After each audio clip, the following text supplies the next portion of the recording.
जय माँ भुवनेश्वरी सत्य ज्ञान ब्रह्म विद्या में आप सभी का स्वागत है। आज हम जानेंगे ब्रह्म हत्या का पाप क्या होता है, कैसे ब्रह्म हत्या का पाप लगता है और कैसे उनसे निवृत्ति मिलती है, क्या मिलती भी है। चलो हम जानने का प्रयत्न करते हैं।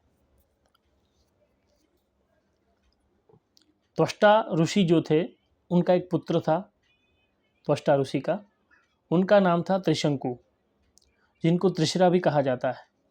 उनके 3 मुख थे और वो पुत्र इतना तेजस्वी था, तीनों मुखों से वो अलग अलग विद्या प्राप्त करता था।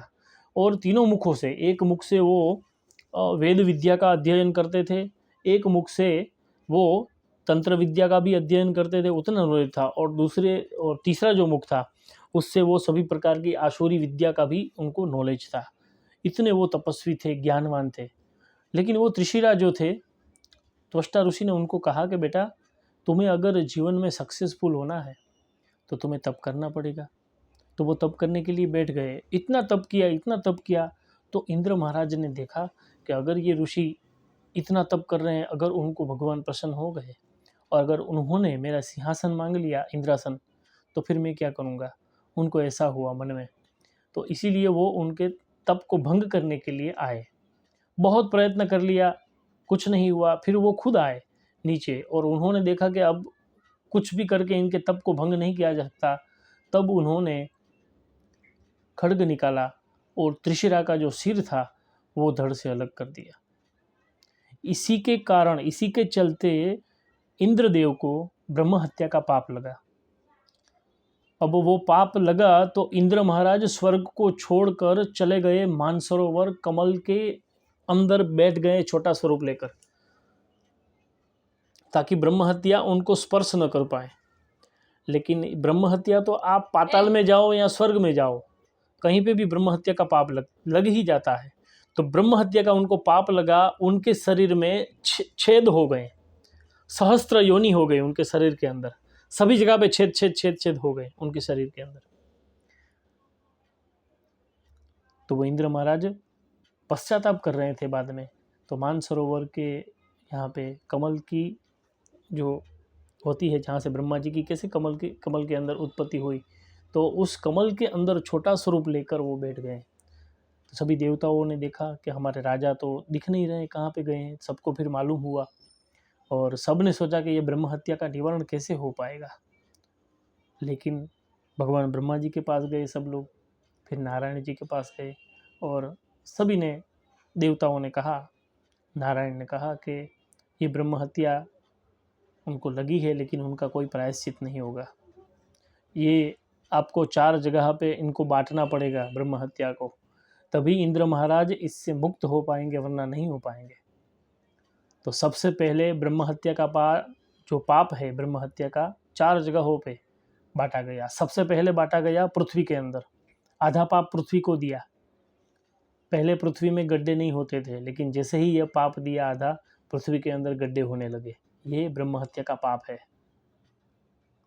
दूसरा पाप दिया पेड़ को। पेड़ों में जो गुंद होते हैं ना, गुंदर होता है, वो गुंदर भी ब्रह्म हत्या का पाप ही है। इसीलिए ब्राह्मणों को गुंद नहीं खाना चाहिए। जो वेदज्ञ ब्राह्मण है उनको गुंद नहीं खाना चाहिए, क्योंकि वो ब्रह्म हत्या का पाप है। तीसरी जगह पानी में, आधा पाप पानी में गया। सेवाल के, जो सेवाल बनता है ना पानी में ग्रीन कलर का, वो ब्रह्म हत्या का पाप है। इसीलिए वो सेवाल भी नहीं खाना चाहिए। आजकल हम देख रहे हैं स्पिरुलिना करके आयुर्वेदिक प्रोडक्ट है, उसमें सेवाल से बनाया जाता है। अच्छी बात है, वो आरोग्य अगर आपका खराब है और डॉक्टर ने आपको कहा है तो आप ले सकते हैं, कोई बात नहीं है। लेकिन शास्त्र में वो ब्रह्म हत्या का पाप है, तो नहीं लेना चाहिए। तीसरी जगह पे पाप गया ब्रह्म हत्या का। और चौथी जगह जो है वो स्त्री में, जो स्त्री को मासिक धर्म जो आते हैं, वो ब्रह्म हत्या का पाप के कारण आता है।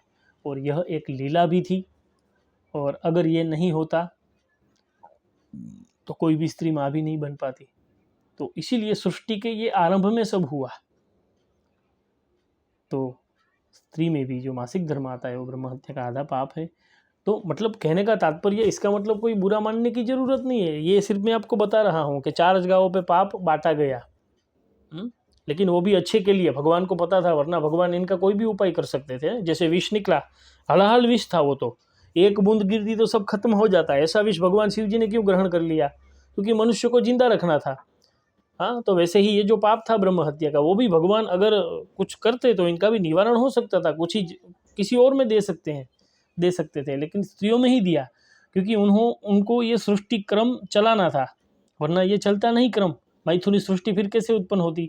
तो इसी के कारण ये भगवान की लीला है। देखो, इनको समझने के लिए ज्ञान चाहिए, वरना नहीं समझ पाएंगे। तो ब्रह्म हत्या का पाप लगा और इस तरह से फिर उनको बांटा गया, लेकिन उनका निवारण नहीं हुआ।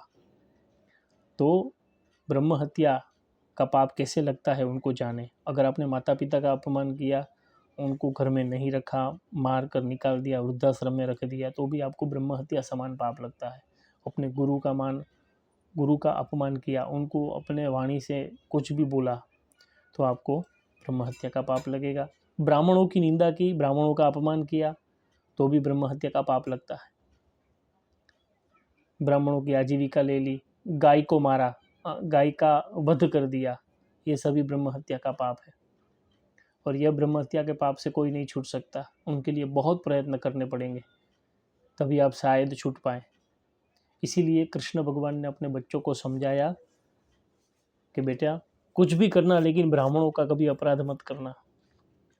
अगर उनका अपराध हो जाएगा तो फिर मुश्किल है कि तुम जीवन जी सको आगे का। और बच्चों से वही गलती हो गई। श्रीमद् भागवत में हम देखते हैं कि बच्चों ने ब्राह्मणों का ही अपराध किया।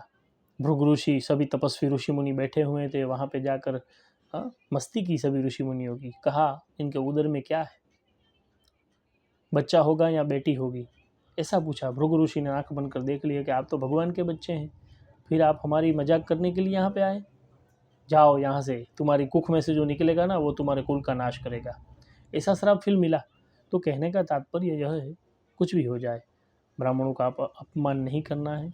अगर हमें कुछ अच्छा नहीं लगता तो नहीं बुलाइए, आप ब्राह्मणों को नहीं बुलाइए, लेकिन अपमान मत करें किसी का भी। ऐसा नहीं, ब्राह्मण कोई भी अपमान न करे।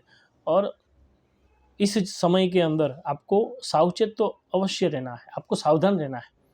कोई आपके पास कुछ मांगता है, बोलता है मैं पंडित हूँ, तो आपको थोड़ी उनकी परीक्षा लेनी है। इसमें कोई बुराई की बात नहीं है। 2 मंत्र पूछे आप, 2 श्लोक पूछे अगर आपको आता है तो। क्या वो सही से नाम दे पा रहे हैं? हमारे पुराणों का नाम दे। कितने पुराण हैं हमारे? 18 पुराण हैं, और उपपुराण भी बहुत सारे हैं। हमारे शास्त्र कितने हैं? 6 शास्त्र है हमारे, उसमें से एक ज्योतिष शास्त्र है। ऐसा आप थोड़ी परीक्षा लें, क्योंकि देखो, दूसरे धर्म के लोग पंडित जी बनकर सबको लूट रहे हैं। यूट्यूब में देखा होगा शायद आपने।